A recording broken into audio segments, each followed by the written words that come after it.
జనరల్‌గా season change అవుతున్నప్పుడు అంటే శీతాకాలం కానీ, వర్షాకాలం కానీ సీజన్ మారుతున్నప్పుడు ఎవరైనా కూడా తీసుకోవాల్సిన జాగ్రత్తలు ఏంటంటారు? సీజన్ మారుతూ ఉన్నప్పుడు సీజనల్‌గా అసలు ఏ సీజన్ నుంచి ఏ సీజన్‌కి ట్రాన్సిషన్ అవుతున్నాము అండ్ ఆ సీజన్‌లో మనకి సాధారణంగా ఎదురయ్యేటువంటి ఇబ్బందులు ఏంటి అని చూసుకోవాలండి. ఇప్పుడు సమ్మర్‌లో ఉన్నాము. ఇప్పుడు రెయినీ సీజన్‌లోకి మూవ్ అవుతున్నాము. రెయినీ సీజన్‌లో ఏంటంటే వాతావరణంలో తేమ శాతం అది ఎక్కువ ఉంటుంది కాబట్టి ఫుడ్ చాలా త్వరగా పాడైపోతుంది ఒకటి. అలాగే వాటర్ కంటామినేషన్ అనేది ఎక్కువ అయ్యేటువంటి ఛాన్స్ ఉంటుంది.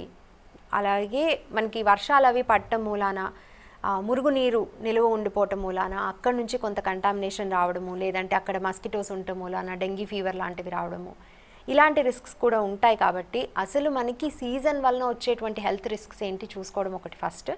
అలాంటి కండిషన్స్ లేకుండా అవాయిడ్ చేసుకోవడం, హైజీన్ మెయింటైన్ చేసుకోవటము, అలాగే ఫ్రెష్గా కుక్ చేసినటువంటి ఫుడ్ తీసుకోవడము, వర్షాకాలంలో ముఖ్యంగా హాట్ ఫుడ్ తీసుకోవడానికి ట్రై చేయటము. ఒకవేళ హాట్ ఫుడ్ అంటే ప్రతి పూట కుక్ చేసుకొని తీసుకునే అవకాశం ఉన్న వాళ్ళు అలా తీసుకోవచ్చు. అలా కానప్పుడు ఒకవేళ ఉదయం కుక్ చేసిన ఫుడ్ సాయంత్రం తీసుకోవాల్సి వస్తే కనుక కుక్ చేసిన తర్వాత కాసేపటికే అంటే 2-3 గంటలకు మించి ఫుడ్ బయట ఉంచకుండా ఫ్రిడ్జ్లో పెట్టేసి తినే ముందు మళ్ళీ తీసి వేడి చేసుకోవటం ద్వారా మనము ఆ ఫుడ్ పాడయ్యి పాడైన ఫుడ్ ద్వారా వచ్చేటువంటి ఫుడ్ ఇన్ఫెక్షన్స్ వచ్చే అవకాశం మనం బాగా తగ్గించుకోవచ్చు.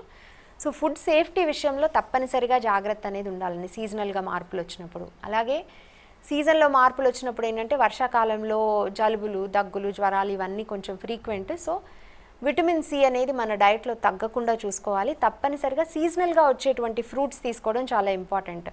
విటమిన్ సి ఫ్రూట్స్ అనగానే ఏదో చాలా ఫ్యాన్సీగా ఎక్కడి నుంచో ఇంపోర్ట్ చేసుకున్నటువంటి బ్లూబెర్రీస్, స్ట్రాబెర్రీస్ వీటిలో మాత్రమే ఉంటాయి అనుకోవడం తప్పు.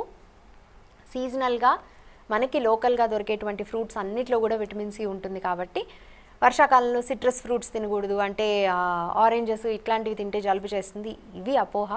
మనకి ఎలాంటి ఫ్రూట్స్ అయితే తేలిగ్గా దొరుకుతున్నాయో అటువంటివి తెచ్చుకోవటము, తప్పనిసరిగా ప్రతిరోజు 1 లేదా 2 ఫ్రూట్స్ తీసుకోవటం అనేది అలవాటు చేసుకోవాలి. దానివల్ల కూడా మన ఇమ్యూన్ సిస్టంలో విటమిన్ సి డెఫిషియన్సీ రాకుండా చూసుకోవచ్చు. బ్యాలెన్స్ డైట్ తీసుకోవచ్చు, హాట్గా ఉన్న ఫుడ్, హైజీన్. సో ఇంతవరకు జాగ్రత్తలు తీసుకుంటే సరిపోతుంది.